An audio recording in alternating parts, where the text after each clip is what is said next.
வணக்கம். வெள்ளி இலக்கிய மேடையின் 119வது நிகழ்ச்சி இப்பொழுது தொடங்கவிருக்கின்றது. இந்த நிகழ்ச்சியில் வாழ்த்து பாடல், தமிழ் வாழ்த்து பாடல் பாடுவதற்காக அம்மா பாலரமணி அவர்களை அன்போடு அழைக்கின்றேன். பாருங்கள் அம்மா. அனைவருக்கும் வணக்கம். அனைவருக்கும் வணக்கம். தமிழ் வாழ்த்து.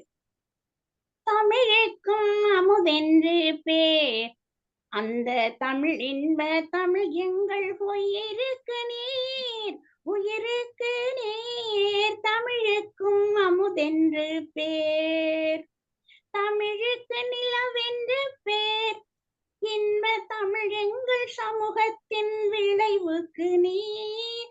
தமிழுக்கு மனம் என்று பேர், இன்ப தமிழ் எங்கள் வாழ்வுக்கு நிருமித்த ஊர். தமிழுக்கு மதுவென்று பேர், தமிழுக்கு மதுவென்று பேர், இன்ப தமிழ் எங்கள் உரிமை பயிருக்கு வேர், பயிருக்கு வேர். தமிழுக்கும் அமுதென்று பேர், தமிழ் எங்கள் இளமைக்கு பால், தமிழ் எங்கள் இளமைக்கு பால், இன்ப தமிழ் நல்ல புகழ் மிக்க புலவர்க்கு மேல், புலவர்க்கு மேல்.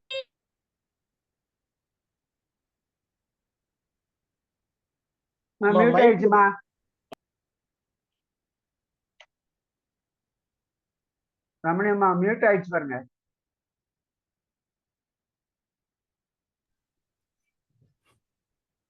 கேக்கலம்மா. 2 மியூட் தெரியுது.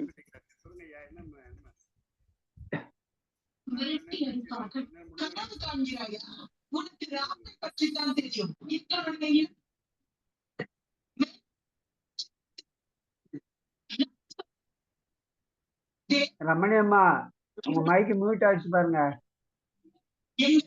கேக்கல, உங்க மைக்கு ஆன் பண்ணுங்க. பாருங்க, எவ்வளவு நேரம் கேட்காம படிக்குது. நாங்க சொல்லிட்டே இருக்கோம், நீங்க காதுல வாங்கிக்கல. எங்க யாரோ பேசுறாங்கன்னே விட்டுட்டேன். சரி, நான் அனைவருக்கும் வணக்கம். தமிழ் வாழ்த்து. தமிழுக்கும் அமுதென்று பேர், அந்த தமிழ் என்ப தமிழ் எங்கள் உயிருக்கு நேர், உயிருக்கு நேர். தமிழுக்கும் அமுதென்று பேர், தமிழுக்கு நிலவென்று பேர், இன்ப தமிழ் எங்கள் சமூகத்தின் விளைவுக்கு நீர். தமிழுக்கு மனம் என்று பேர், இன்ப தமிழ் எங்கள் வாழ்வுக்கு நிருமித்த ஊர். தமிழுக்கு மதுவென்று பேர், தமிழுக்கு மதுவென்று பேர், இன்ப தமிழ் எங்கள் உரிமை பயிருக்கு வேர், பயிருக்கு வேர். தமிழுக்கும் அமுதென்று பேர், தமிழ் எங்கள் இளமைக்கு பால், தமிழ் எங்கள் இளமைக்கு பால், இன்ப தமிழ் நல்ல புகழ் மிக்க புலவர்க்கு மேல், புலவர்க்கு மேல். தமிழ் எங்கள் உயர்வுக்கு வான், இன்ப தமிழ் எங்கள் அசதிக்கு சுடர் தந்த தேன். தமிழ் எங்கள் உயர்வுக்கு வான், இன்ப தமிழ் எங்கள் அசதிக்கு சுடர் தந்த தேன். தமிழுக்கும் அமுதென்று பேர், தமிழ் எங்கள் அறிவுக்கு தோள், இன்ப தமிழ் எங்கள் கவிதைக்கு வைரத்தின் வாழ், வைரத்தின் வாழ். தமிழ் எங்கள் பிறவிக்கு தாய், இன்ப தமிழ் எங்கள் வளமிக்க உளமுற்ற தீ. தமிழ் எங்கள் பிறவிக்கு தாய், இன்ப தமிழ் எங்கள் வளமிக்க உளமுற்ற தீ. தமிழுக்கும் அமுதென்று பேர், அந்த தமிழ் இன்ப தமிழ் எங்கள் உயிருக்கு நேர், உயிருக்கு நேர். தமிழுக்கும் அமுதென்று பேர். வணக்கம். நன்றி அம்மா. மிகவும் அருமையான குரலில் வாழ்த்து பாடலை பாடினீர்கள். அடுத்ததாக வெள்ளி இலக்கிய மேடையின் வாழ்த்து பாடலை வாழ்த்து பாடல் இப்பொழுது ஒலிக்கவிருக்கின்றது. இந்த பாடலுக்கு வரிவடிவம் கொடுத்தவர் ஐயா கூமாப்பா கபிலன் அவர்கள், இசையமைத்து பாடியவர் ஹைதராபாத் ரவிசங்கர் அவர்கள். இப்பொழுது பாடல் ஒலிபரப்பப்படுகின்றது.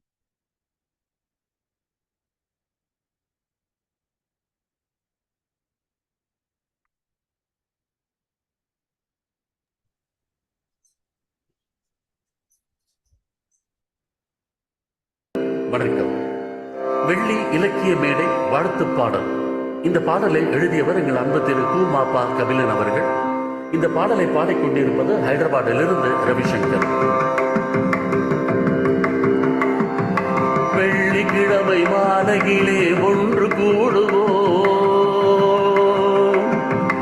வெள்ளிக்கிழமை மாலையிலே ஒன்று கூடுவோம், வெள்ளி இலக்கிய மேடையிலே நின்று பாடுவோம். வெள்ளிக்கிழமை மாலையிலே ஒன்று கூடுவோம், வெள்ளி இலக்கிய மேடையிலே நின்று பாடுவோம். நல்ல தமிழ் இலக்கியத்தை நாமும் பாடுவோம், நல்ல தமிழ் இலக்கியத்தை நாமும் பாடுவோம்.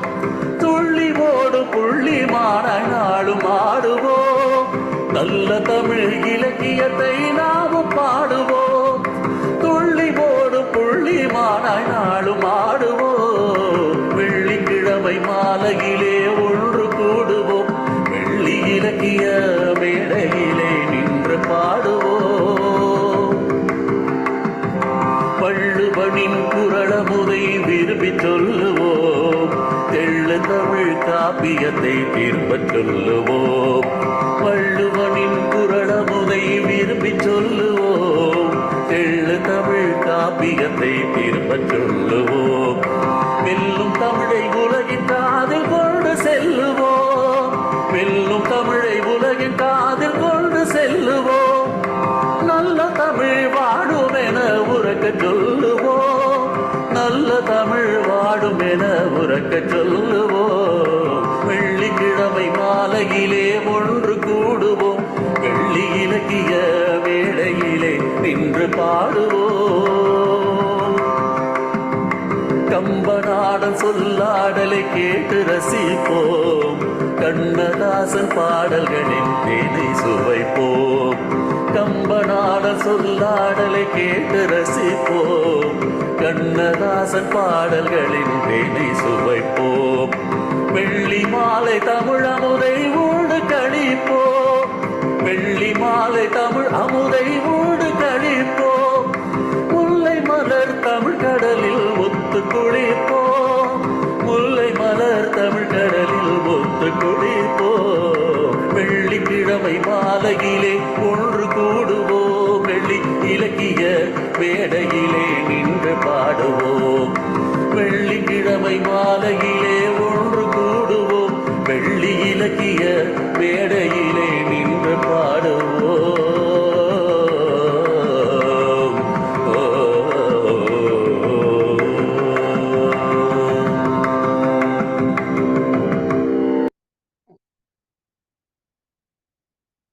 நன்றி. இப்பொழுது முறைப்படி இந்த நிகழ்ச்சியில் கலந்து கொண்டிருக்கும் சான்றோர் பெருமக்களை வரவேற்பது வெள்ளி இலக்கிய மேடையின் கடமையாகும். இந்த நிகழ்ச்சியிலே வாழ்த்து பாடல், தமிழ் வாழ்த்து பாடல் பாடிய அம்மா பாலரமணி அவர்களை வருக வருக என்று வரவேற்கின்றேன். இந்த நிகழ்ச்சிக்கு தலைமையேற்று இந்த கருத்துரையை சிறப்பாக நடத்திட வருகை புரிந்திருக்கும் ஐயா பொன் வேல்மயில் அவர்களை வருக வருக என வரவேற்கின்றேன். இன்றைக்கு சிறப்பு பேச்சாளர்களாக இருக்கின்ற ஐயா நெல்லை தீபன் அவர்களை வருக வருக என்று வரவேற்கின்றேன்.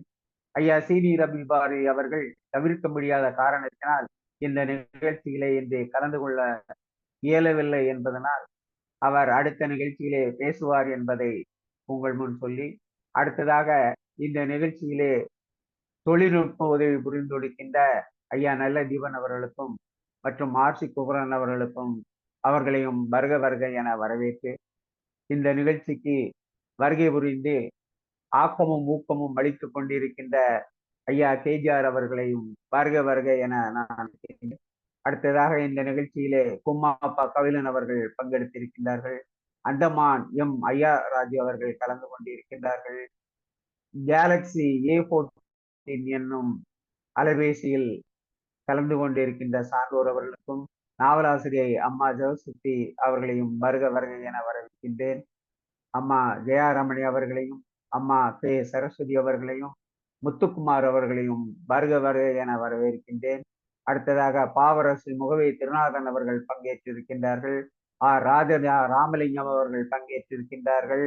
மற்றும் சிவரஞ்சனி லண்டனில் இருந்து இணைந்திருக்கின்றார்கள். அவர்களையும் வருக வருக என வரவேற்று, ஐயா கவியரசி காவு கிருஷ்ணமூர்த்தி அவர்கள், அம்மா சாமி மல்லிகா அவர்கள் மற்றும் முனைவர் உலகம்மாள் அவர்கள் பங்கேற்றிருக்கின்றார்கள். அனைத்து சான்றோர் பெருமக்களையும் வருக வருக என வரவேற்று, இந்த நிகழ்ச்சியிலே இன்னும் வரவிருக்கின்ற சான்றோர் பெருமக்களையும் வருக வருக என வரவேற்று, இந்த நிகழ்ச்சியில் தலைமை உரையாற்றி நம்மோடு சிறப்புரையாற்றுவதற்காக வருகை புரிந்திருக்கின்ற ஐயா பொன் வேல்மயில் அவர்களை அழைப்பதற்கு முன்பு அவரை பற்றிய குறிப்புகள் நமக்கு அனைவருக்கும் தெரியும். ஏனென்றால் அவர் பூக்கடைக்கு விளம்பரம் தேவையில்லை என்பது போல அவர் இலக்கிய வட்டாரங்களில் அவர் சிறந்த மனத்தோடு உலாவிக் கொண்டிருக்கின்றார். சிறந்த பேச்சாளர் அனைவரையும் கவர்ந்து கொண்டிருக்கின்றார். அது ஒன்றே அவருக்கு பெருமை சேர்க்கக்கூடியது. தமிழில் அவர் எம்ஏ பட்டம் வாங்கினாலும் அந்த எம்மையால் அவருக்கு மதிப்பு என்பதை விட அவர் ஆற்றுகின்ற சொற்பொழிவால் அவர் இன்றைக்கு தமிழ் அறிஞர்களிடையே, தமிழ் மன்றங்களிடையே மிகவும் சிறப்புற்று வழங்குகிறார், புகழோடு நிற்கின்றார். கம்பனை பற்றி அவர் அங்கங்கே அவர் கம்பன் கழகம் நடத்தி வருகின்றார் நெல்லையிலே. வாரந்தோறும் கம்பனை பற்றி பேசுவதிலும் அவரை பற்றி அவரை புகழ்ந்து பாடுவதிலும் ஐயா அவர்கள் மிகவும் சிறந்து விளங்கி கொண்டிருக்கின்றார்கள். கம்பனை எந்த இடத்திலும் அவர் மனதில் வைத்து பேசக்கூடிய ஒரு சிறந்த வல்லமை படைத்தவர்கள். கவியரங்கமானாலும் சரி, பட்டிமன்றமானாலும் சரி, கருத்தரங்கமானாலும் சரி, இலக்கிய சொற்பொழிவானாலும் சரி, எதலையும் அவர் ஐயா அவர்கள் மிக திறம்பட செய்வதில் வல்லமை கொண்டவர்கள். அவருடைய பேச்சை நாம் கேட்பதற்காகவே இந்த மன்றத்திலே பல சான்றோர்கள் குழுமுவார்கள் என்று கூறி, ஐயா அவர்கள் தலைமை உரையாக ஒரு 10 நிமிடங்கள் இன்றைய நிகழ்வை பற்றியோ இல்லை அவருடைய சொந்த கருத்துக்களையோ நம்மோடு பகிர்ந்து கொள்வார்கள். ஐயா பொன் வேல்மயில் அவர்களே வருக, உங்கள் தலைமை உரையை தருக. நன்றி ஐயா. சிலப்பதிகாரத்தையும் மணிமேகலையும் ஆய்வு செய்துவிட்டு கம்பன் காப்பியத்தின் ஆய்வை தொடங்கி நடத்தி கொண்டிருக்கும் வெள்ளி இலக்கிய மேடை 119வது நிகழ்விலே தலைமை ஏற்கக்கூடிய வாய்ப்பை எனக்கு அருளிய ஐயா KGR அவர்களுக்கும், நெல்லை தீவன் அவர்களுக்கும் மற்றும் சான்றோர் பெருமக்களுக்கும் முதற்கண் நன்றியை தெரிவித்துக் கொள்கிறேன். அற்புதமான தமிழ் வாழ்த்து இசைத்த அம்மா ரமணி பாலசாமி அவர்களை வணங்கி மகிழ்கிறேன். பொறியாண்மையோடு தொழில்நுட்பம் கருத்துரையும் வழங்க இருக்கின்ற இரட்டை வேடங்களிலே தோன்றி இருக்கின்ற ஐயா நெல்லை தீபன் அவர்களை வணங்கி மகிழ்கிறேன். செறிவான கருத்துக்களுடன் நிறைவாக நெறியாள்கை செய்து கொண்டிருக்கும் ஐயா கவிஞர் பொதிகை மு செல்வராஜ் அவர்களை வணங்கி மகிழ்கிறேன். இன்னும் இங்கே வருகை தந்து சிறப்பித்துக் கொண்டிருக்கின்ற கவிஞராகவும், ஒளிஞராகவும், சுவைஞராகவும், அறிஞராகவும் வருகை தந்து சிறப்பித்துக் கொண்டிருக்கின்ற அனைத்து சான்றோர் பெருமக்களையும் வணங்கி மகிழ்கிறேன். இன்றைய வெள்ளி இலக்கிய மேடையில 2 படலங்களை பற்றி ஐயா நெல்லை தீபன் அவர்கள் கருத்துரை வழங்க இருக்கிறார்கள். சிறப்பான 2 படலங்கள். கம்பனை பற்றி நாம் பெருமைப்பட வேண்டும் என்றால், கம்பன் தன்னுடைய வாழ்க்கை அனுபவங்களையே நிறைய இடங்களிலே கவியாக ஏற்றி தன்னுடைய காப்பியத்திலே பதிவு செய்திருப்பான். கம்பனை யார்தான் அவனை சான்றோர் பெருமக்களும் சரி, ஆன்றோர் பெருமக்களும் சரி, பாமரர்களும் அவனை போற்றி புகழுகின்ற அளவிலே அவனுடைய காப்பியம் சிறந்து விளங்கி கொண்டிருக்கிறது என்பது நமக்கு அனைவருக்கும் நன்றாக தெரியும். ஒரு சுவைக்காக இன்று சொல்ல வேண்டும் என்றால், வினோத ரசமஞ்சரி என்று ஒரு புஸ்தகம் உண்டு. அதிலே சுவையாக சில செய்திகளை பகிர்ந்திருப்பார்கள். அதை உண்மையாக இல்லாட்டா கூட கற்பனையாக எழுதியிருந்தாலும் கம்பனை சிறப்பிக்க வேண்டும் என்ற கருத்திலே அதிலே ஒரு கருத்தை பதிவு செய்திருப்பார்கள். ஒரு சுவையான ஒரு நாடகமாக அந்த செய்தி இருக்கும்.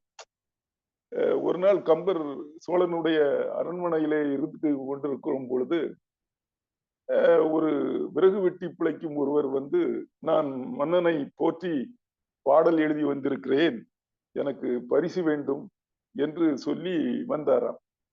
அந்த உடனே எல்லோரும் சரி என்னடா பாடுங்கள் என்று சொன்ன உடனே அவன் பாடினானாம். மண்ணுண்ணி மாப்பிளையே, காவிரையே, கூவிரையே, உங்களப்பன் கோவில் பெரிச்சாளி, கண்ணா பின்னா தென்னா மன்னா சோழரங்க பெருமானே அப்படின்னு பாடினாராம். உடனே அங்கிருந்த சான்றோர் பெருமக்கள், அவங்க கவிஞர்கள், அரசருடைய பாதுகாவலர்களுக்கெல்லாம் மிகுந்த கோபம் வந்து அவனை பிடித்து அவனை உதைக்க செல்லும் பொழுது கம்பர் அங்கிருந்து எழுந்தாராம். எழுந்து விட்டு சொன்னாராம், என்ன இப்படி ஒரு அருமையான ஒரு புலவர் வந்து சிறப்பாக ஒரு பாடலை பாடியிருக்கிறார், அதை பற்றி போற்றி புகழாமல் அந்த பாடலுடைய கருத்துக்களை ஆராயாமல் இப்படி அவன் மீது கோபம் கொள்ளுகிறீர்களே என்று கேட்டார்களாம்.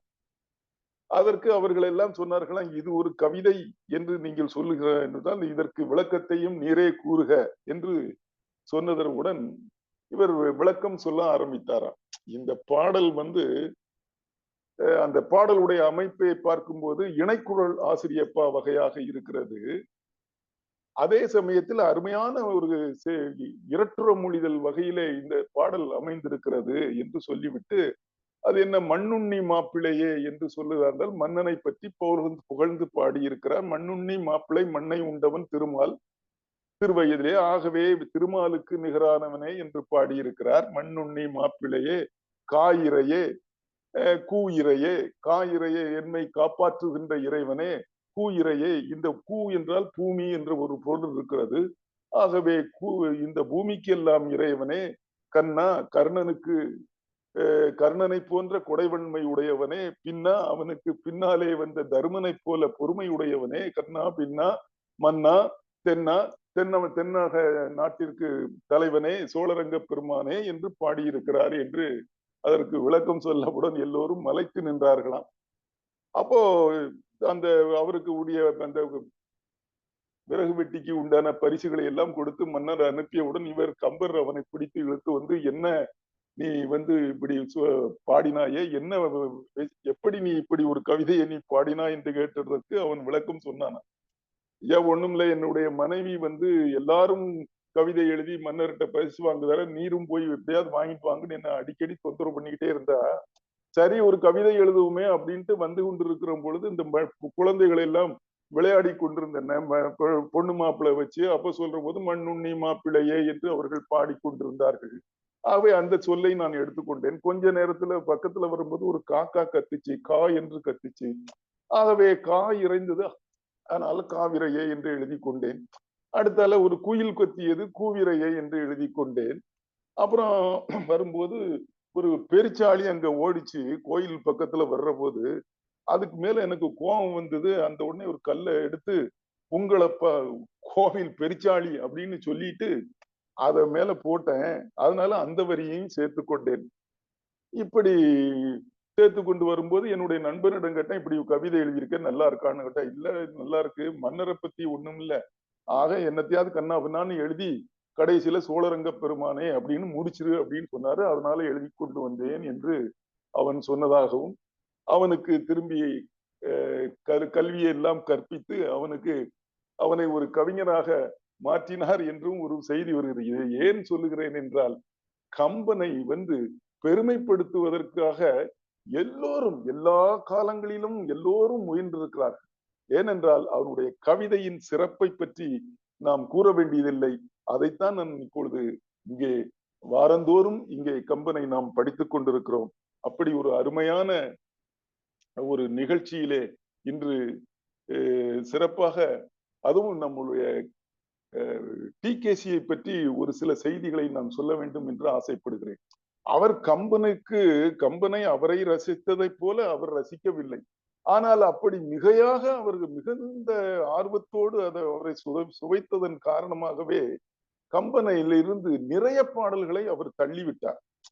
என்ன ஆச்சரியம் என்றால், கம்பனுடைய பாடல்கள், கிடைத்த பாடல்கள் 11,661 பாடல்கள். அப்போ கம்பன் பாடல்கள் என்று கம்பன் கழகத்தார்கள் என்று அண்ணாமலை பல்கலைக்கழகம் முதலாக முடிவு செய்து ஒரு கம்பன் பாடலாக என்று எழுதிய பாடல்கள் ஒரு 10,368 பாடல்கள். இன்றுதான் அதைத்தான் கம்பனுடைய பாடல்களாக நாம் படித்துக் கொண்டிருக்கிறோம். அவர்களும் அந்த 11,661 1,293 பாடல்களை மிகை பாடல்கள் என்று வகுத்து விட்டார்கள். ஆக ஆனால் டிகேசி அவர்கள் கம்பன் பாடல்களாக சொன்ன பாடல்கள் எத்தனை தெரியுமா? வெறும் 1,514. 3 பாகங்களாக அவர் பதிப்பித்தார். அவர் மிகைப்பாடல் என்று தள்ளிய பாடல்கள் 10,147 என்றும் போது அதை கம்பனை அவர் பெருமைப்படுத்தியதா அல்லது கம்பனை அவர் மிகவும் ஆழ்ந்து ரசித்ததனால் கம்பன் பாடல்கள் இப்படித்தான் இருக்க வேண்டும் என்று வகை வைத்துக் கொண்டு மீதி தள்ளினாரா என்று தெரியவில்லை.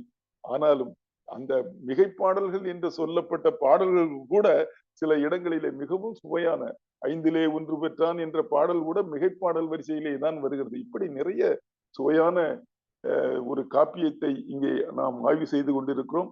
அந்த வகையிலே சென்ற வாரம் வீடணன் அடைக்கலப்படலத்தை முடிந்தது. வீடலன் அடைக்கலப்படுத்த முடிந்தவன் ராமன் அமர்ந்து கொண்டிருக்கிற பொழுது அவனும் அடுத்தபடியாக என்ன செய்வது என்று யோசிக்க பொழுது வீடணனை அழைத்து இலங்கையினுடைய செய்திகளை எல்லாம் அவனுடைய வலிமையை எல்லாம் கூறுமாறு கேட்கிறான். அந்த பகுதியைத்தான் இன்று ஐயா கவிஞர் நெல்லைதீவன் அவர்கள் நமக்கு அற்புதமாக அந்த படலங்களில் உள்ள சுவைகளை எல்லாம் நமக்கு எடுத்து தருவதற்கு காத்திருக்கிறார்கள். அவர்களை இந்த படலத்தின் சிறப்பையும் அடுத்த படலத்தினுடைய சிறப்பையும் பேசுமாறு உரைக்குமாறு அன்போடு வேண்டுகிறேன்.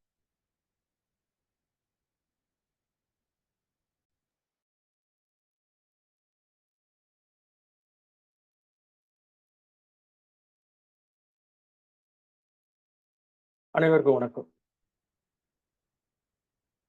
முச்சங்கம் கூட்டி முதுபுலவர் தமை கூட்டி அச்சங்கத்துள்ளே அளப்பரிய பொருள் கூட்டி சொற்சங்கமாக சுவை மிகுந்த கவி கூட்டி அற்புதங்கள் எல்லாம் அமைத்த பெருமாட்டி வேண்டுகின்ற பொழுதெல்லாம் விளைகின்ற நித்திலம் தோண்டுகின்ற பொழுதெல்லாம் சுரக்கின்ற செந்தமிழ் என்ற கவியரசர் வரிகளாலே தமிழ் அன்னையை வணங்கி என்னுடைய உரையை துவங்குகிறேன்.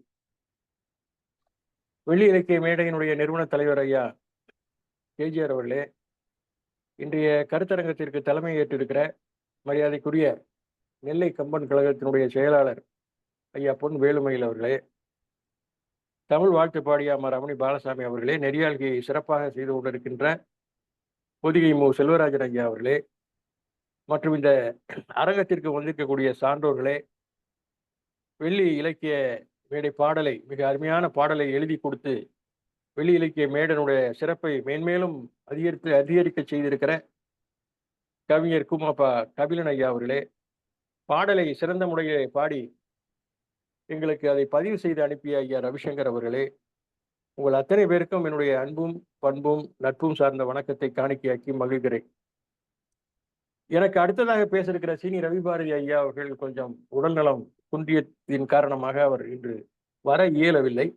அப்படி நான் என்னுடைய நண்பர்களிடம் சொன்னபோது, நீங்களே இன்னும் ஒரு அரை மணி நேரம் இந்த பேச்சையே இழுத்து பேசி விடுங்களேன் என்று சொன்னார்கள். அது எங்களுக்கு பழக்கம் இல்லை. ஐயாவுக்கு தெரியும், கபிலன் சாரு கேஜிஆர் ஐயாவுக்கெல்லாம் தெரியும். நாங்கெல்லாம் வங்கியில் வேலை பார்த்தவர்கள். என்னுடைய கணக்கிலிருந்து ஒரு 500 ரூபாய் கபிலன் ஐயா கணக்குக்கு அனுப்ப வேண்டும் என்றால் 2 ஸ்லிப் இருக்கும். ஒன்று சிவப்பு கலர், ஒன்று மஞ்சள் கலர். சிவப்பு டெபிட் கழிக்கிறது, மஞ்சள் கூட்டுறது, 2 அங்க பை. இப்படி சுருக்கமாக எழுதி பழகிட்டோம் நாங்கள். எங்களுக்கு இழுக்கவே தெரியாது. அதனால இருக்கிறத அப்படியே பேசிடலாங்கிற முடிவுல உங்கள் முன்னால் இருக்கிறேன். மிக அருமையான படலம். இந்த இலங்கை கேள்வி படலம் என்பது ஐயா தலைவர் அவர்கள் சொன்னதை போல இலங்கையினுடைய அந்த மதில், அங்கே இருக்கிற அந்த திசை காவலர்கள் எத்தனை பேர் இருக்கிறார்கள், அவர்களுடைய ஆற்றல் என்ன, ராவணனுடைய ஆற்றல் என்ன, அவன் பெற்ற வரங்கள் என்ன, அவனுடைய சகோதரன் கும்பகர்ணனுடைய வலிமை என்ன, அவனுடைய புதல்வன் இந்திரசித்தினுடைய வலிமை என்ன, இப்படி அத்தனை செய்திகளையும் வீடணன் மூலமாக கேட்டு அறிகிறான் ராமன். இந்த கேள்வி படலம் எப்படி துவங்குகிறது என்று சொன்னால், முதலிலே ராமன் சீதையை நினைத்து நினைத்து வருந்துவதைப் போல சில பாடல்கள் வரும். அதற்கு பிறகுதான் இந்த காவலர்களுடைய எண்ணிக்கை, அகடிகள், இளைஞர் ராவணனுடைய படைத்தலைவர்கள், அவர்களுடைய வலிமை, இது அத்தனையும் கேட்டுவிட்டு இவன் ராமன் கேட்காமலேயே வீடணன் ஒரு செய்தியை சொல்கிறான்.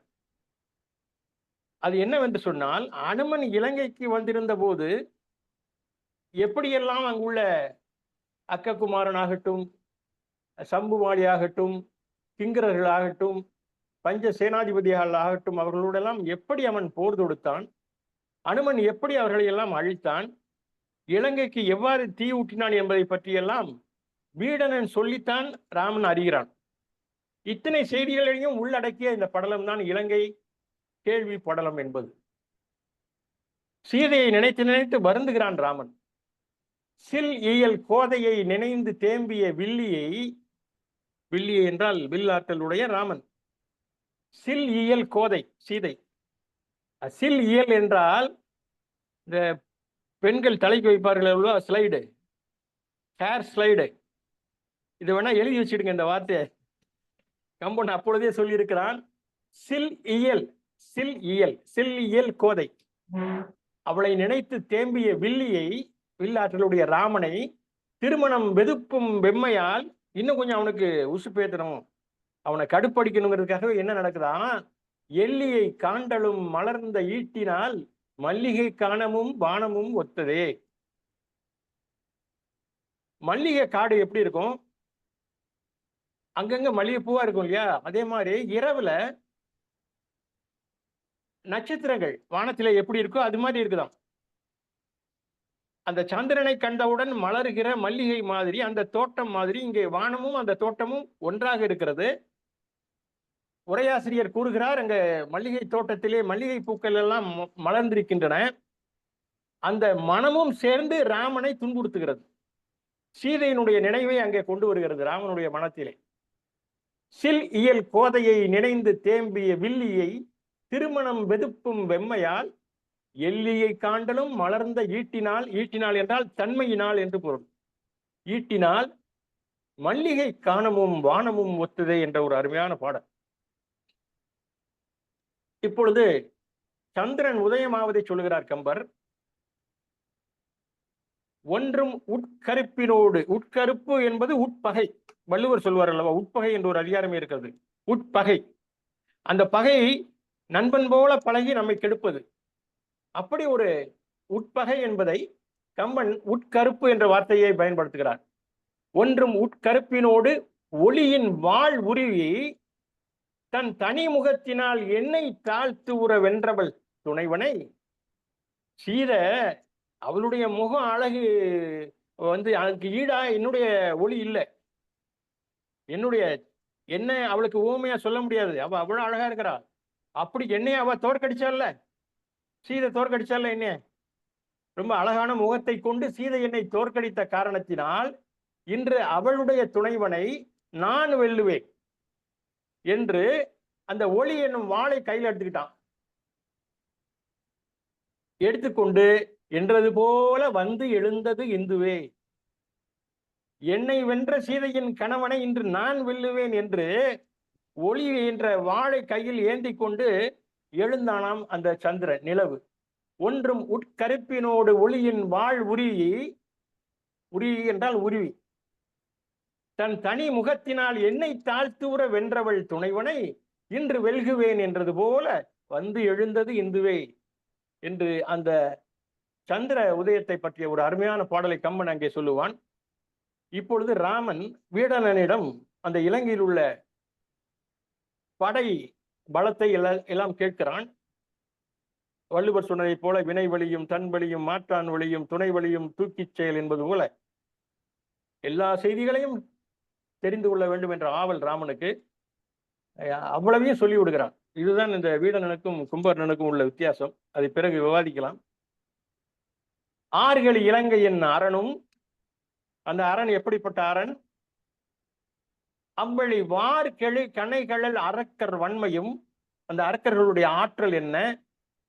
தார்கள் தானையின் அளவும், அந்த படையின் அளவு என்ன? தன்மையும் நீர்கள் தன்மையாய், நல்ல குணமுள்ள வீடனனே, இப்படிலாம் சொன்னாதான் அவன் சொல்லுவான் உண்மையை. வீடனனை பாராட்டுறார் ராமன். நீர்கேடு தன்மையாய் நிகழ்த்துவாய். சொல்லுன்னு சொன்னா நீ சொல்லுன்னு சொல்லலாம் அவன்கிட்ட. நிகழ்த்துவாய்னா என்ன? ஒரு உரை நிகழ்த்துறதுன்னு சொல்லுவோம் இல்லையா? அப்படின்னா நீ ஷார்ட்டா சொல்லிடாதடா, விழாவாரியா சொல்லு, விரிவா சொல்லு, அங்க இலங்கையினுடைய வலிமையெல்லாம் முழுவதுமாக எங்களுக்கு காட்டி விடு என்பது போல நிகழ்த்துவா என்று சொல்லுகிறான் ராமன். அப்பொழுது வீடனன் சொல்கிறான், இந்த மதில்கள் ஒரு 700 யோசனை பரப்பளவு உள்ளது என்று சொல்கிறான். இந்த யோசனை என்பதை கம்பன் அடிக்கடி பயன்படுத்துவான். ஒரு யோசனை என்பது 9 மைல். 9 மைல் என்பது நமக்கு அவ்வளவாக புரியவில்லை என்று சொன்னால், ஒரு மைல் என்பது 1.60 கிலோமீட்டர். அதை வைத்து நாம் கணக்கிட்டுக் கொள்ளலாம். ஒரு யோசனை என்பது 9 மைல். ஒரு மைல் என்பது கிட்டத்தட்ட 1.5 கிலோமீட்டர். அதாவது 1.61 கிலோமீட்டர். அதனுடைய ஆழம், அந்த மதில்களுடைய ஆழம் என்பது 200 யோசனை. உயரம் சூரிய சந்திரன் உழவக்கூடிய அந்த வானமண்டலத்தையும் தாண்டியது என்று கூறுகிறான் கம்பன். அந்த வாயில் காப்போர்கள் ருத்ரனை போல வலிமை உள்ளவர்களாம். யமன் இருக்கிறானே, அவன் எதிரிலே வந்தால் அந்த யமனையே கொன்று அவனுடைய ரத்தத்தையே குடித்து விடுவார்களாம். அப்படிப்பட்ட ஆற்றல் உடையவர்கள். சரி, படைகளுடைய அளவு என்ன? அதை சொல்லுகிறான் வீடனன். தேர்ப்படைகள் ஒரு 10,000 பதுமம். பதுமம் என்று சொன்னால் 1 கோடிக்கும் மேல் என்று சொல்கிறார்களே தவிர சரியான எண்ணிக்கையை யாரும் சொல்லவில்லை. 10,000 பதுமம். இந்த 10,000 பதுமம் என்பது யானைப்படை எத்தனை என்று கேட்டால் தேர்ப்படைகளை வர 2 மடங்கு. அந்த 10,000 என்பதனுடைய 2 மடங்கு. குதிரைப்படை என்பது யானைப்படை எத்தனையோ அதே போல 2 மடங்கு. ஒட்டகப்படை எவ்வளவு என்று கேட்டால் குதிரைப்படையை போல 2 மடங்கு. இந்த மொத்த படையை யாராலும் கூட்டி சொல்ல முடியவில்லை என்று சொல்கிறான் கம்பன். மொத்த படையினுடைய அளவு இராவணனுடைய தம்பியாகிய வீடனனுக்கே தெரியவில்லை. ஒரு 1000 வெள்ளம் இருக்கும் என்று தோராயமாக சொல்கிறான் வீடனன். சரி, ராவணனுடைய துணைவர்கள் யாரெல்லாம் இருக்கிறார்கள் அவனுடைய அருகிலே? அகம்பன் என்று ஒருவன் இருக்கிறான். அவன் நரசிங்கம் போல காட்சியளிப்பவன். நிகும்பன் என்று ஒருவன் இருக்கிறான், நெருப்பையே வென்றவன் அவன். கும்பன் என்று ஒருவன் இருக்கிறான், அவன் சூரியனை காட்டிலும் வெம்மை உடையவன், கொடியவன். மகோதரன் என்று ஒருவன் இருக்கிறான், அவன் தாயிடம் கூட வஞ்சனை செய்வானாம். தாயிடம் கூட உண்மையை கூறாமல் வஞ்சனை செய்வானாம். வேள்வியின் பகையன், சூரியன் பகையன்,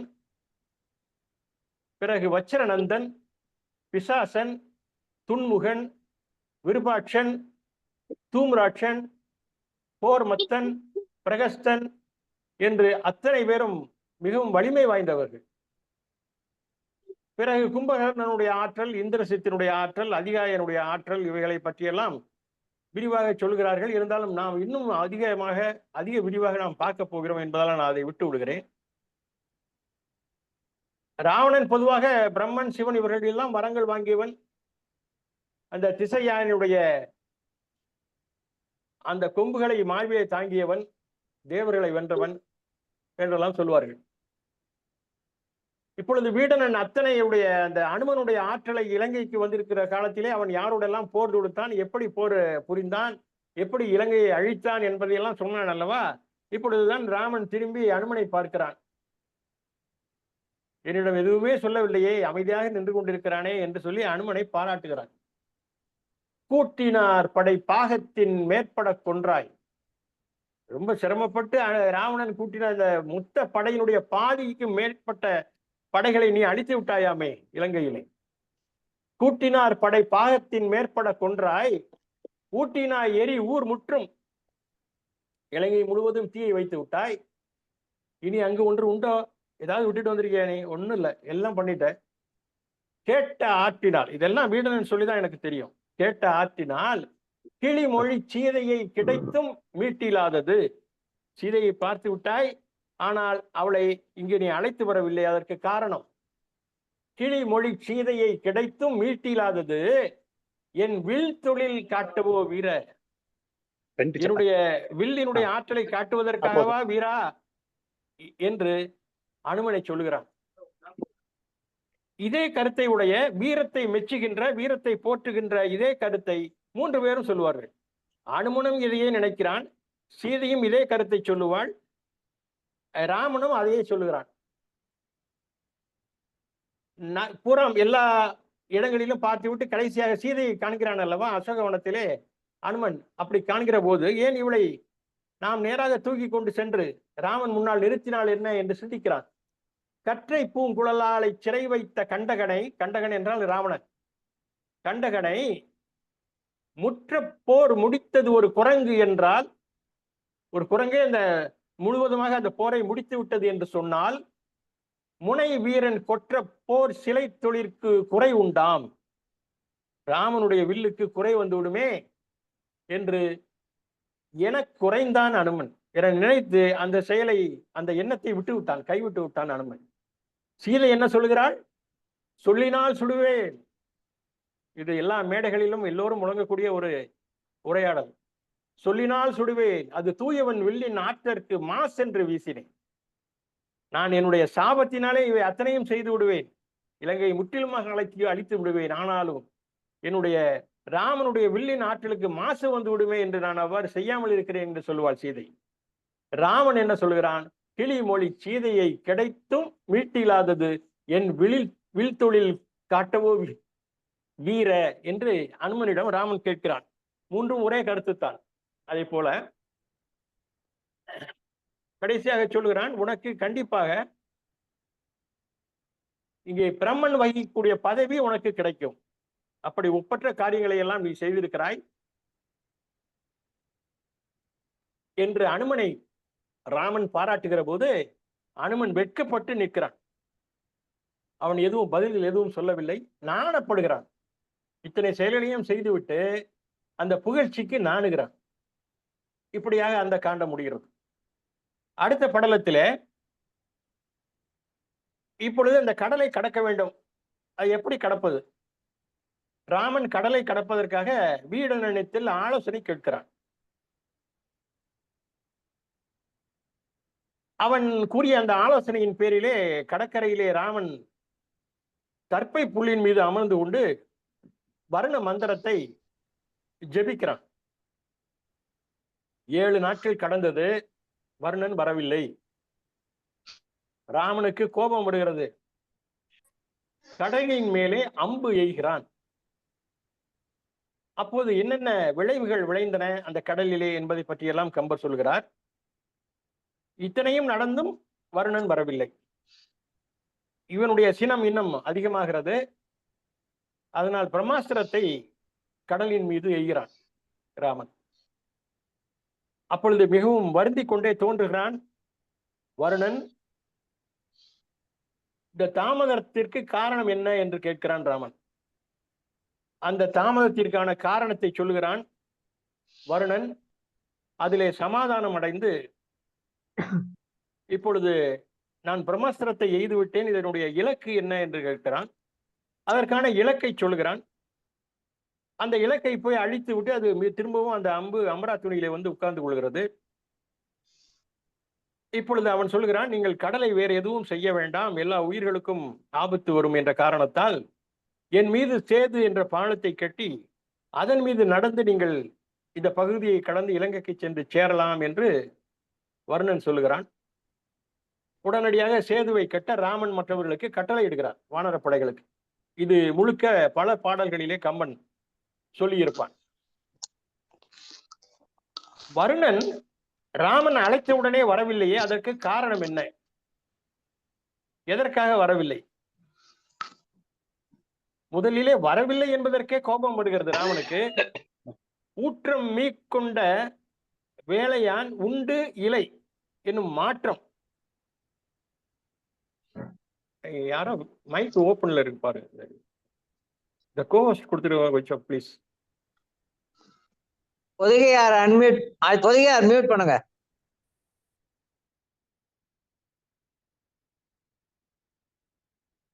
பண்ணிட்டேன் பொதிகை. மன்னிக்கணும். அதாவது இப்போ இப்போ சினம் வருகிறது ராமனுக்கு. ஊற்றம் மீக்கொண்ட வேலையால் உண்டு இலை. ஏதாவது ஒண்ணு சொல்லணும்ல. வர்ணனை கூப்பிடுறேன் நானு. அவன் வந்து எனக்கு வந்து நான் வாரேன் வரல, என்ன வேணும் உனக்கு, இது செய்ய முடியும் செய்ய முடியல, ஏதாவது ஒண்ணு சொல்லணும்ல. எதுவுமே சொல்ல மாட்டேங்கிறான். சரி, என்ன காரணமா இருக்கும்? இப்ப இவனுடைய கோபம் எப்படி இருக்கு தெரியுமா? ராமனுடைய கோபம் ஏற்றம் மீக்கொண்ட புனலிடை எரி முளைத்தென்ன. நீர் மிகுதியாக இருக்கிற அந்த கடலின் மீது நெருப்பு தோன்றியதை போல இவனுக்கு கோபம் வருகிறதாம். ஏற்றம் மீக்கொண்ட புனலிடை எரி முளைத்தென்ன சீற்றம் மீக்கொண்டு சிவந்தன தாமரை செங்கல். தாமரை போன்ற அந்த கண்கள் அந்த நீரின் மேலே நெருப்பு எறிவதை போல. வைரமுத்து பாட்டு ஒண்ணு உண்டுல்ல, தண்ணீரில் நிற்கும் போதே வேக்கின்றது, அந்த மாதிரி முரண் சொல்வார் கேஜிஆர் சார், அடிக்கடி சொல்வார். அது மாதிரி எரி முளைத்தென்ன சீற்றம் மீக்கொண்டு சிவந்தன தாமரை செங்கல். அவனுடைய கண்கள் சிவக்கிறது. பாரம் நீங்கிய சிலையினன் ராவணன் பறிப்ப தாரம் நீங்கிய தன்மையன் ஆதலின் தகைசால் வீரம் நீங்கிய மனிதன் அப்படின்னு இவன் என்ன நினைக்கிறான்? எதனால வரல அப்படின்னு சொன்னா, வருணன் 2 காரணங்கள்னால அவன் வராம இருக்கிறான் அப்படின்னு இவனா நினைச்சுக்கிறான். ஒண்ணு, மனைவியை பாதுகாக்க தவறியவன் நான் என்பதால் அவன் வரவில்லை. அவன் எனக்கு உரிய மரியாதையை தரவில்லை. 2வது, மனைவியை கவர்ந்து கொண்டு அபகரித்துக் கொண்டு சென்றவனை நான் ஏதும் செய்ய இயலாதவனாக இருக்கிறேன் என்பதனாலேயும் என்னுடைய வீரத்தை குறைத்து மதிப்பிடுகிறான் வருணன். என்னை அவன் மதிக்காத காரணத்தினால் அவன் இங்கே வரவில்லை என்று சொல்லி அவனுக்கு கோபம் வருகிறது. பாரம் நீங்கிய சிலையினன் ராவணன் பறிப்ப தாரம் நீங்கிய தன்மையான ஆதலின் தகைசால் ஈரம் நீங்கிய மனிதன் என்று இகழ்ச்சி மேல் விளைய.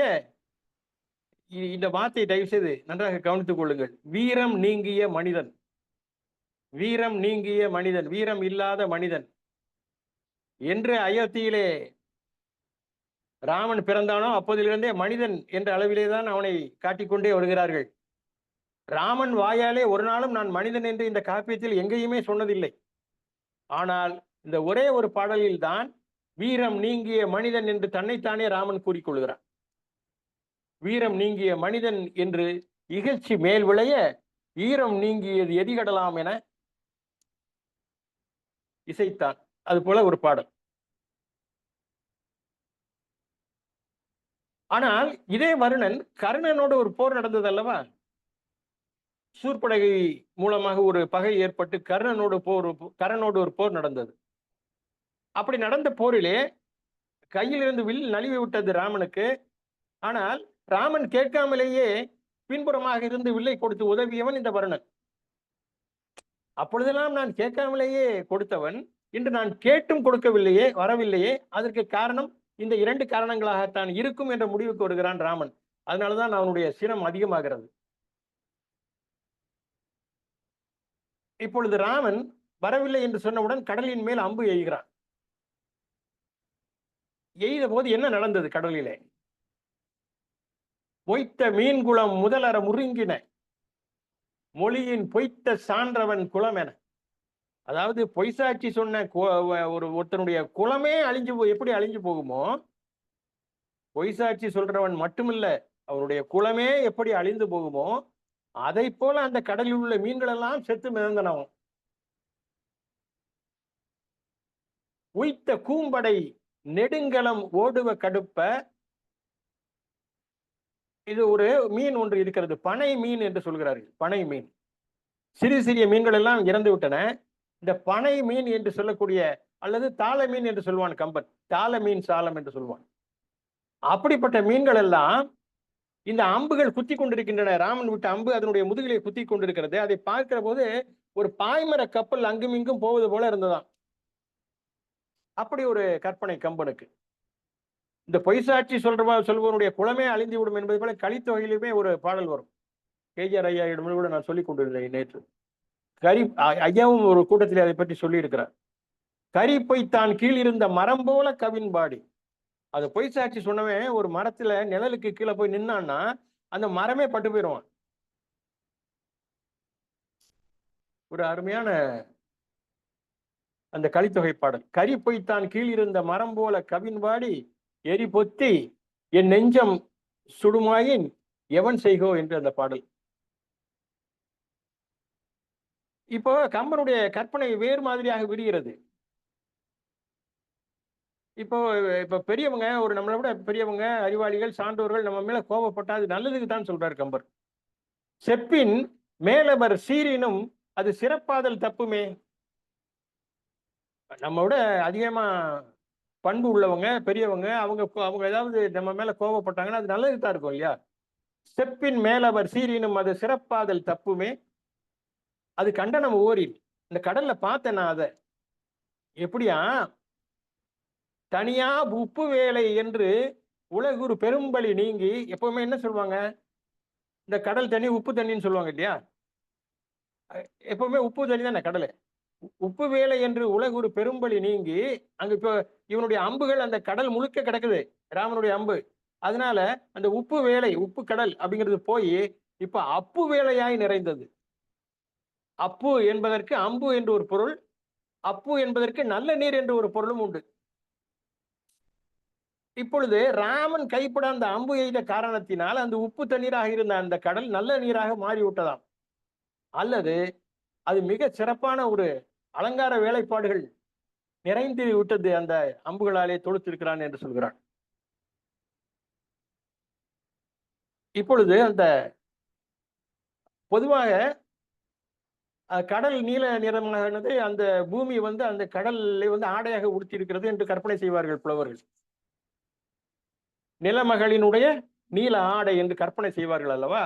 அப்படி இருந்த அந்த நீல ஆடை என்பது ராமன் விட்ட அம்புகளாலே இப்பொழுது அது வேலைப்பாடு அமைந்த ஒரு சிவப்பு நிறமான ஒரு பட்டு ஒரு கூரை, திருமணத்திற்காக கொடுக்கக்கூடிய புடவை இருக்கிறது அல்லவா, கூரை ஆடை, அப்படி மாறிவிட்டதாம். காலவான் கடுங்கனை சுற்றும் கவ்வலால் நீலவான் துகிலினை நீக்கி பூநிற கோலவான் களிநெடும் கூரை சுற்றினான். நிலமகள் பொழிந்து தோன்றினாள் என்பது போல அந்த பாடல் மிக அருமையான ஒரு கற்பனை அமைந்த ஒரு பாடல். இப்போ இதெல்லாம் பண்ணிட்டு அடுத்தது என்ன பண்ணணும்? சாதாரண அம்பு விட்டாச்சு, ஒன்றும் வேலைக்கு வரல. அடுத்தது பிரம்மாஸ்திரம். இப்பொழுது இரண்டாவது பேச்சாளர் இல்லை என்ற தைரியத்தில் நான் பேசிக்கொண்டே இருக்கிறேன். நேரத்தையே பார்க்கவில்லை நான். பேசுங்க நீங்க பேசிட்டே இருங்க. இடுக்கு இனி எண்ணுவது என்னை. என்ன இதுல என்ன நமக்கு என்ன இருக்குது? என்ன சும்மா யோசிச்சுட்டே இருக்கிறது என்ன இருக்குது? இடுக்கு இனி எண்ணுவது என்னை,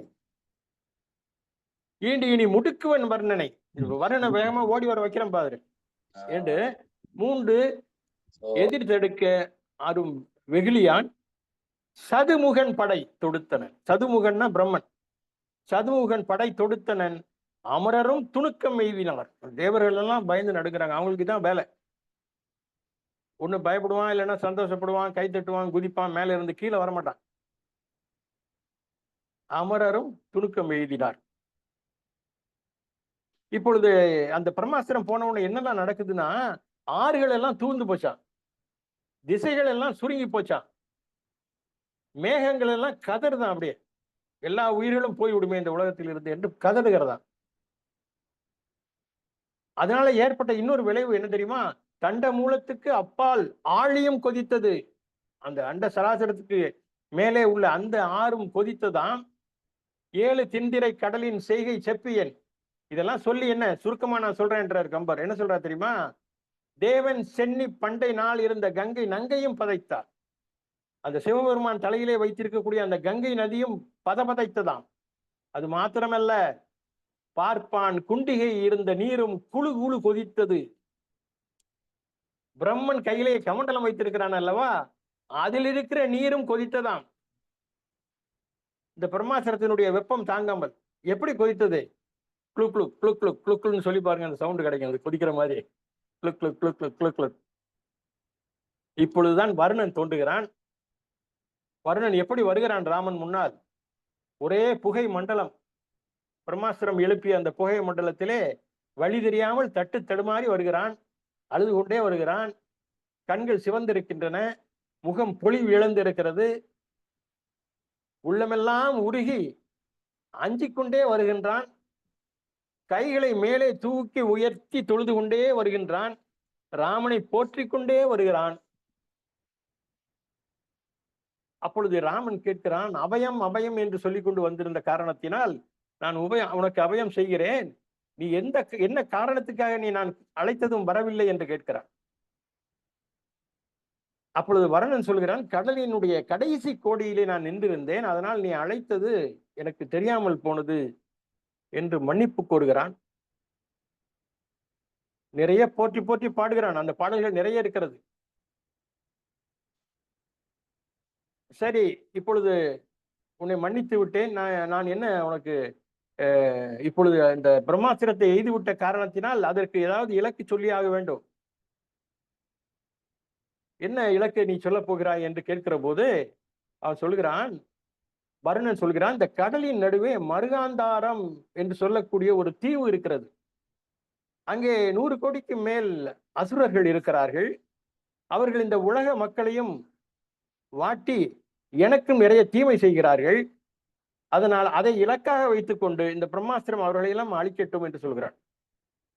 ராமன் அப்படியே ஆகட்டும் என்று சொன்ன உடனே அத்தனை பேரையும் அழித்து விட்டு அந்த அம்பு அம்பரா துணிக்குள்ளே உட்கார்ந்து கொள்கிறது. இப்பொழுது என்ன செய்யலாம் என்று கேட்கிற போது அவன் சொல்கிறான், இந்த கடலின் மேலே நீங்கள் ஒரு பாலம் கட்டி அந்த பாலத்தின் வழியாக எல்லோரும் கடந்து செல்லுங்கள், நடந்து செல்லுங்கள் என்று வருணன் கூறுகிறான். அப்படி கூறியதோடு இந்த படலமும் முடிவடைகிறது.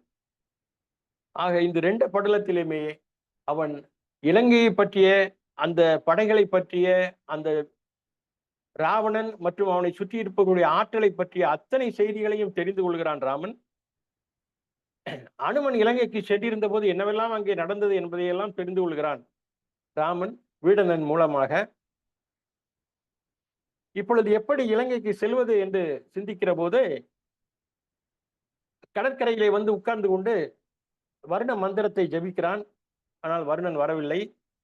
சினம் கொள்கிறான் ராமன், அம்பு எய்கிறான். அப்பொழுது அந்த கடலிலே நிறைய மாற்றங்கள் நிகழ்கின்றன. அப்படியும் வரவில்லை என்று சொன்னவுடன் அவனுடைய சினம் இன்னும் அதிகமாகி பிரம்மாஸ்திரத்தை ஏவி விடுகிறான். அப்பொழுது கடலிலே என்னெல்லாம் நடந்தது என்பதையெல்லாம் கம்பர் சொல்கிறார். பிறகு அங்கிருந்து வருணன் தோன்றுகிறான், மன்னிப்பு கோருகிறான். பிறகு அதற்கு இந்த பிரம்மாஸ்திரத்துக்கு இலக்கு என்ன என்று கேட்கிற போது ஒரு இலக்கை சொல்கிறான். அதன் பிறகு என் மீது நீங்கள் ஒரு அணையை கட்டி அதன் மீது ஒரு பாலம் அமைத்து அதன் வழியாக நீங்கள் இலங்கை சென்று அடையுங்கள் என்று சொன்னதோடு இந்த படலமும் நிறைவு பெறுகிறது. நன்றி, வணக்கம்.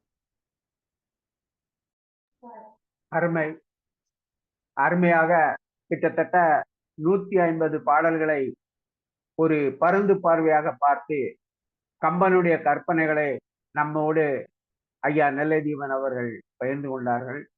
மிகவும் சிறப்பான உரையை கூறினார்கள். வர்ணன் முடிவிலே சொல்லுகின்ற பொழுது, இந்த கடலிலே பிரம்மாஸ்திரம் வந்ததனால் இதிலே இருக்கின்ற உயிர்களெல்லாம் இறந்துவிடுமே என்று கூறுகின்றான். அதனால்தான் நீங்கள் இந்த கடலிலே கற்களையும் பாறைகளையும் போட்டு ஒரு சேது அணையை கட்டிவிடுங்கள், அந்த அணையை நான் என்னுடைய உடம்பிலே தாங்கிக் கொள்கிறேன் என்று கூறி அந்த படலத்தை ஐயா அவர்கள் முடித்திருக்கின்றார்கள். இப்பொழுது நிறைவுரையாக ஐயா தலைவர், இந்த கருத்தரங்க தலைவர் அவர்கள் தன்னுடைய உரையை நம்மளோடு பகிர்ந்து கொள்வார்.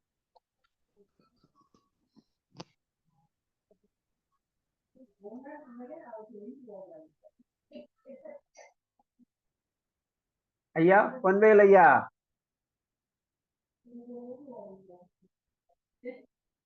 ஐயா பொன்வேல் மயில். என்னாச்சு அவருக்கு? வெளியே போயிட்டாரோ? இல்ல இது கிடைக்கலன்னு நினைக்கிறேன். இல்லையே, லைன்ல காணுமா அவரை? ஆமா. ஐயா, அப்ப நீங்க கேஜிஆர் நீங்க சொல்லிருங்க, அவர் வந்தோடனே அவரை சொல்ல சொல்லலாம். இது வரட்டும், வரட்டும். ஒரு நிமிஷம் வெயிட் பண்ணுவோமே. அவர் லைன்ல இல்லையே. அதாவது கட் ஆயிருக்கு அவருக்கு. அதான். நான் ஃபோன் பண்றேன் இருங்க. இல்ல அவரு இல்ல, வெளியில போயிட்டாரு.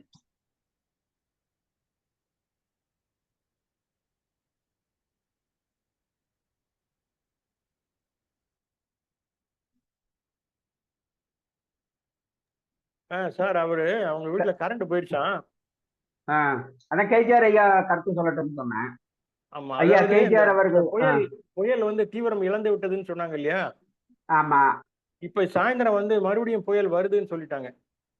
ஓ ஆமா, அப்ப மாத்தி மாத்தி சொல்றாங்க. இயற்கை சீற்றத்தின் காரணமா அது கரண்ட் போயிடுச்சு, அவர் கஷ்டப்படுறாரு. ஐயா சரி, கேஜிஆர் சார் சரி. ஐயா கேஜிஆர் அவர்கள் தன்னுடைய கருத்துக்களை இல்ல, சொல்வதற்கு முன்பு சொல்றேன். இடையில் இணைந்துள்ள சான்றோர்களை வரவேற்கின்றேன். ஐயா சாமுகி அவர்கள் வருகை புரிந்திருக்கிறார்கள். ஹரி கோபாலகிருஷ்ணன் ஐயா வந்திருக்கிறார்கள்.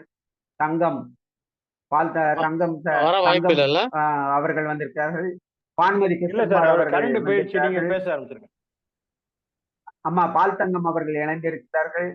தங்கப்பாண்டியன் அவர்கள் இணைந்திருக்கிறார்கள். அவர்களையும் வருக வருக என வரவேற்று, இப்பொழுது தலைவர் அவர்களுக்கு இணைப்பு துண்டிக்கப்பட்டு விட்டதால் ஐயா கேஜிஆர் அவர்கள் நம்மோடு தன்னுடைய கருத்துக்களை பகிர்ந்து கொள்வார்கள் என்று கூறி அவர்களை வரவேற்கிறேன். மகிழ்ச்சி. 2 படலங்களை பற்றியும் நம்முடைய நெல்லை தீபன் அவர்கள் மிக சிறப்பாக இங்கே எடுத்து சொல்லியிருக்கிறார்கள். இந்த செய்திகள் எல்லாம் பெரும்பாலான செய்திகள் பல்வேறு வகையிலே நாம் கேள்விப்பட்ட செய்திகள் தான். இலங்கையினுடைய சிறப்பை எல்லாம் வீடனிடத்திலிருந்து ஒரு வருஷம் சொல்லுங்க.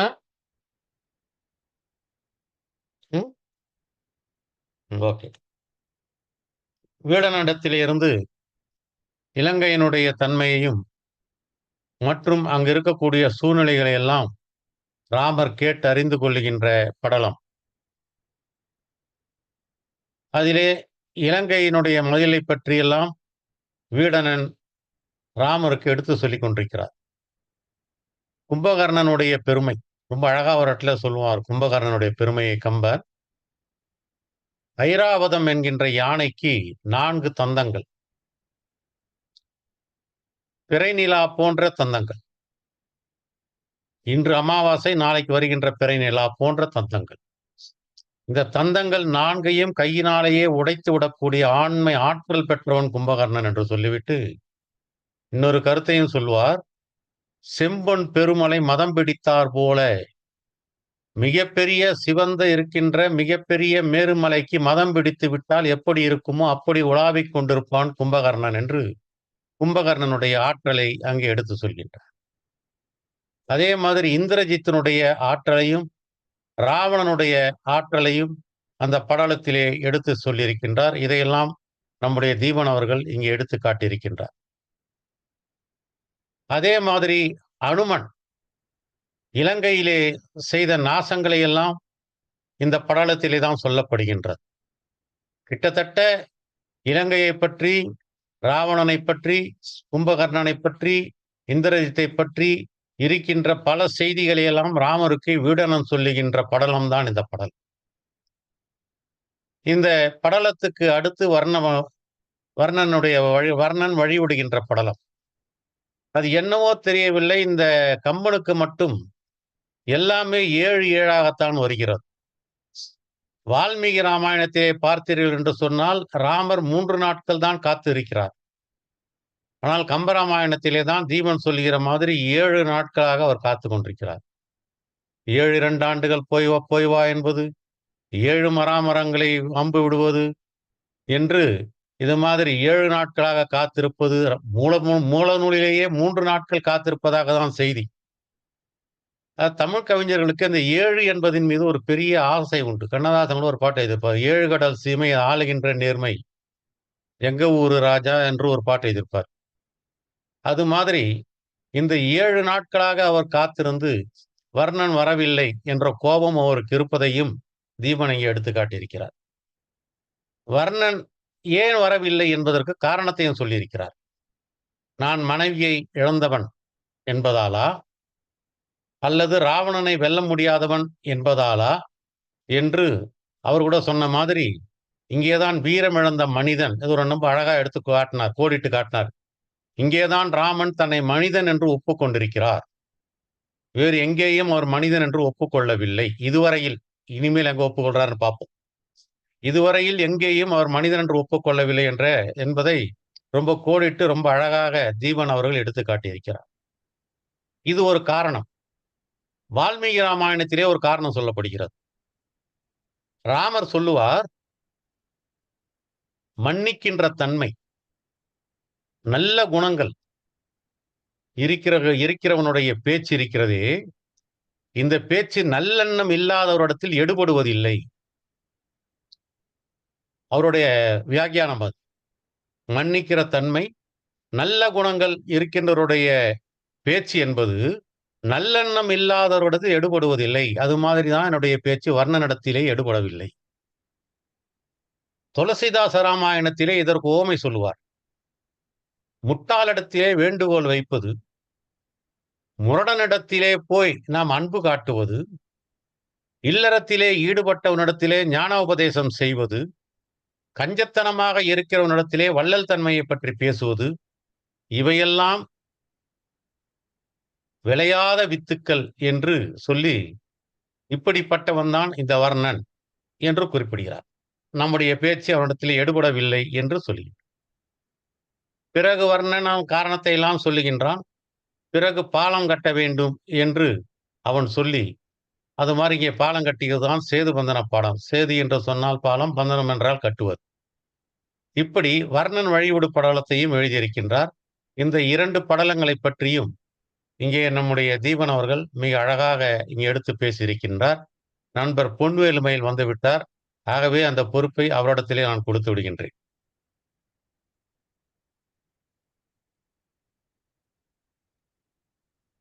அனைவருக்கும் வணக்கம்.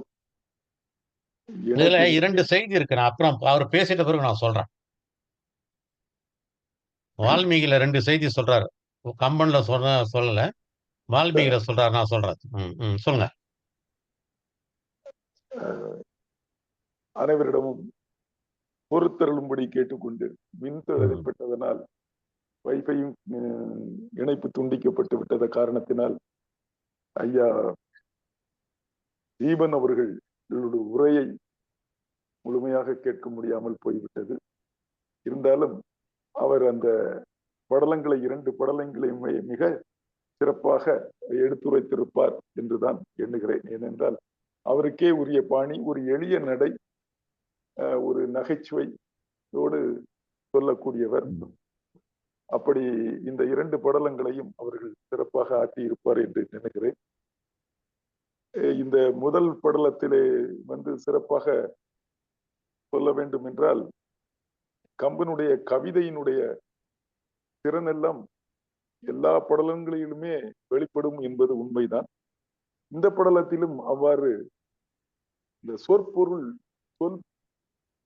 பின்வரு நிலையணி, சொற்பொருள் பின்வரு நிலையணி, எந்த 2 செய்தியுமே ஒரு பாடலிலே அமைத்திருப்பார்.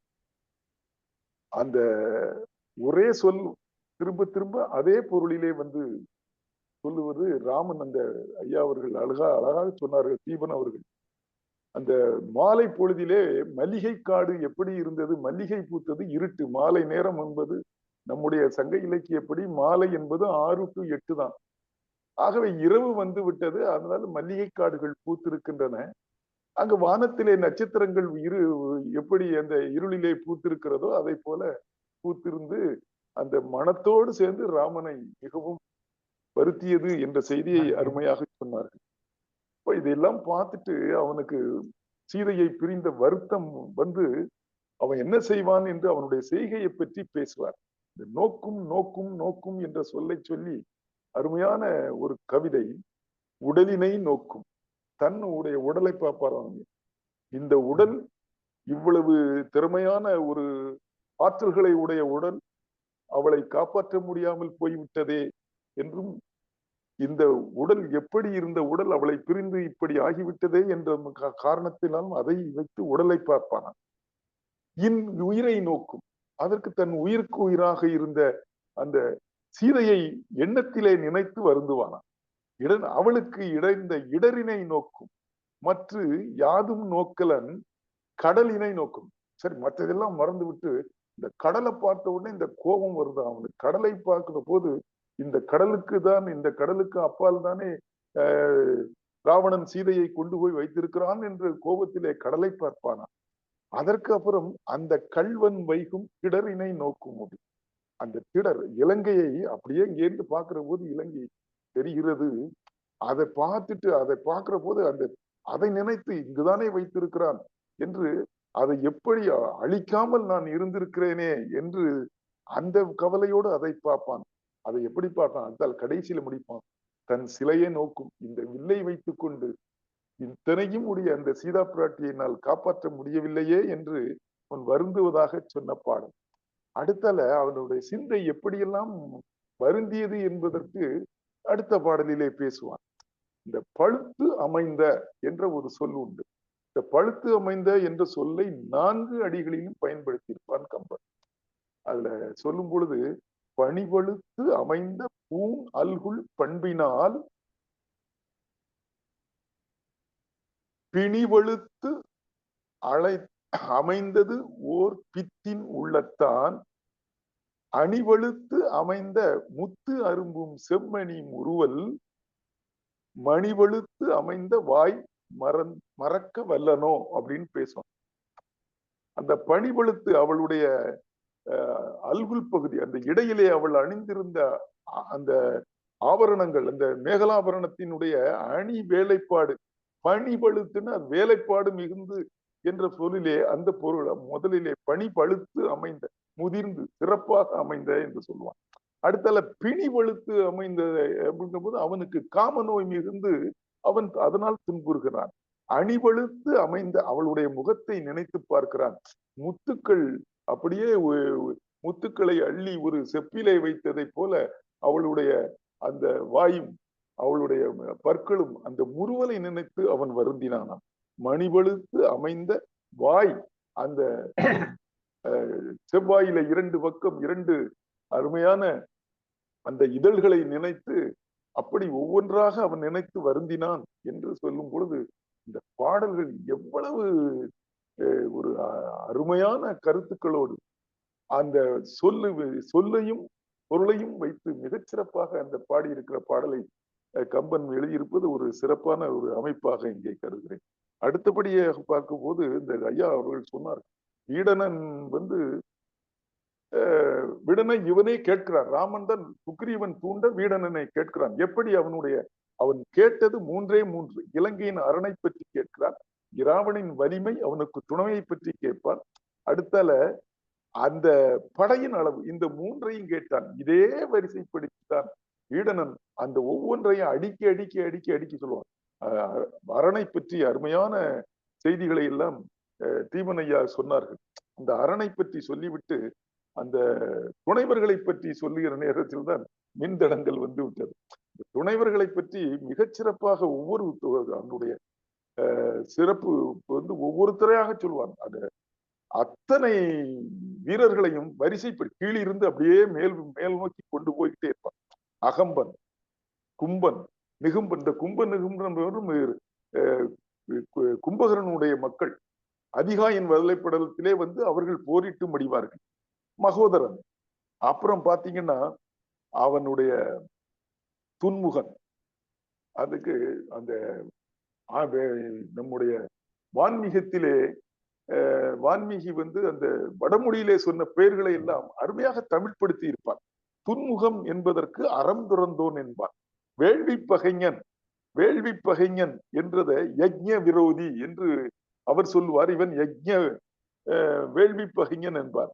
அதே போல சூரிய விரோதி, சூரிய பகைஞன், விலங்கு நாட்டத்தான், விருபாக்கன் விலங்கு நாட்டத்தான், தூம்ராட்சன், புகைக்கண்ணன், இப்படி என்று ஒவ்வொருவராக அறிமுகப்படுத்தி வரும்பொழுது 3 பேர்கள் ராவணனுடைய வலிமையை பற்றி சொல்லும் பொழுது மட்டும் அவர்களுக்கு சிறப்பான 2, 3 பாடல்களிலே சொல்லுவான்.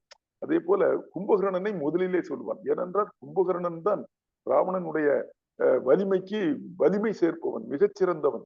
அவர் கும்பகர்ணனை பற்றி சொல்லும் பொழுது அவன் விண்ணுலகத்தை நோக்கி படையெடுத்து செல்லும் பொழுது அவனுடைய ஆற்றல் அந்த ஐராவதத்தை தூக்கி எறிந்த அந்த செய்தியை சொல்லி அவனை பேசுவான்.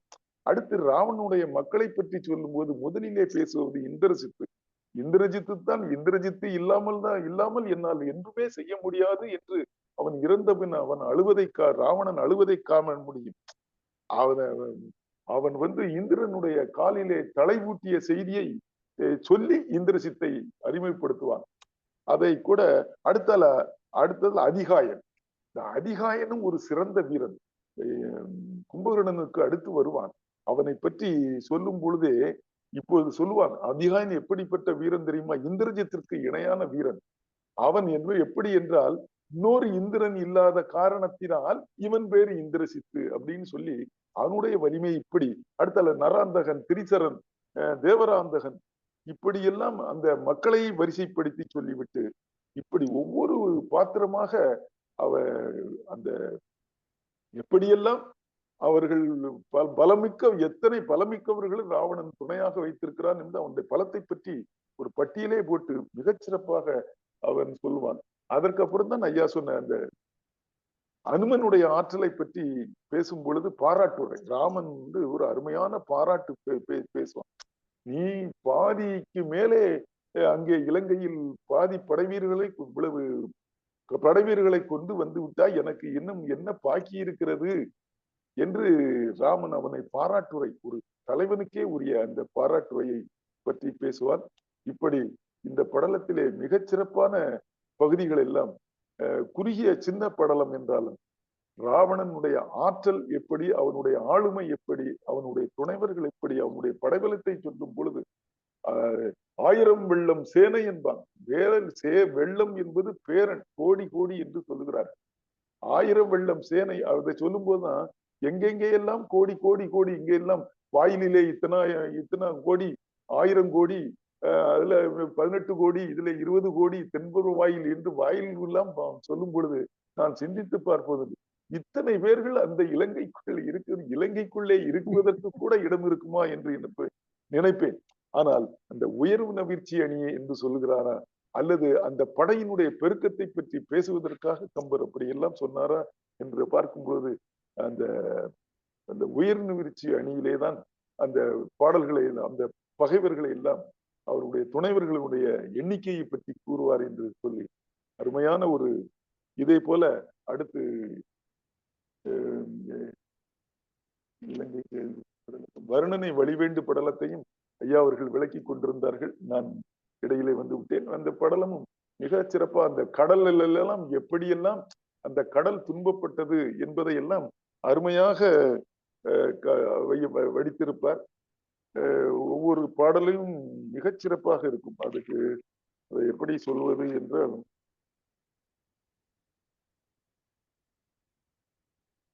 இந்த வருணன் மீது கோபத்திலால் அந்த அம்பையை எடுக்கும் பொழுது அந்த கடல்கள் எல்லாம் எப்படி பற்றி போய் துன்பப்பட்டன என்ற செய்தியை எல்லாம் மிக அருமையாக எடுத்துரைத்திருப்பார். இப்படி இந்த இடையூறு வந்ததனால் என்னால் இதற்கு மேலே நேரமும் ஆகிவிட்டபடியால் இவ்வளவு அருமையான ஒரு 2 படலங்களை எடுத்துக்கொண்டு மிகச்சிறப்பாக உரையாற்றிய ஐயா தீவன் அவர்களை பாராட்டி மகிழ்ந்து, இன்னும் நம்முடைய சுவைஞர்கள் எல்லாம் சொல்ல இருக்கின்ற கருத்துரையை கேட்பதற்கு ஆவலாக இருக்கிறேன் என்று சொல்லி எனது தலைமை உரையை நிறைவு செய்கிறேன். நன்றி, வணக்கம். நன்றி ஐயா, சிறப்பான தலைமை உரையை முடித்திருக்கின்றீர்கள். இணைய தடங்கள் இருந்தாலும் பிறகு இணைந்து தங்களுடைய கருத்துக்களை எங்களோடு வழக்கம் போல மிக அருமையாக பகிர்ந்து கொண்டீர்கள். உங்களுக்கு நன்றியினை குறிப்பிடுகிறோம். அடுத்ததாக கருத்து கூறுவதற்கு ஐயா கேஜார் அவர்களை அன்போடு அழைக்கின்றோம். செய்தி சொல்றதாங்க.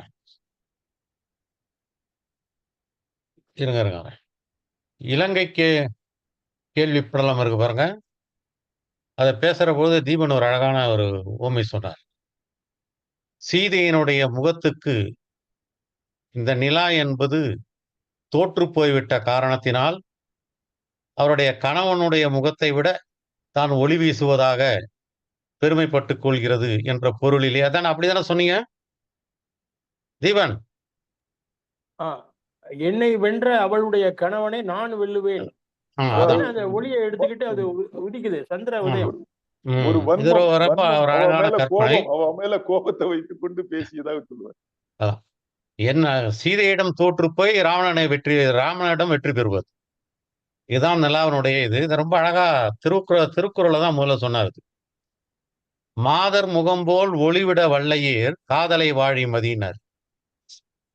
உனக்கு காதல் வர வேண்டும் என்று சொன்னால் ஒரு பெண்ணினுடைய முகத்தை போல நீ ஒளி வீச வேண்டும் என்று திருக்குறளிலே சொன்னதைத்தான் இங்கே கம்பன் அழகாக எடுத்து சொல்லியிருக்கிறான். நான் சொல்ல வந்தது அதல்ல. இந்த வருணன் வழி வேண்டும் படலத்துல கம்பன் அதை சொல்றான். வான்மீகி ராமாயணத்துல அது வேற படத்தோட பேரா இருக்கும். அதுல 2 செய்தி சொல்றார். சார்தூலன் என்பவனை ராவணன் அனுப்பி வைக்கிறான். அனுப்பி வைத்து அங்க இருக்கிற படைகளினுடைய அளவையெல்லாம் பார்த்து கொண்டு வர சொல்கிறான்.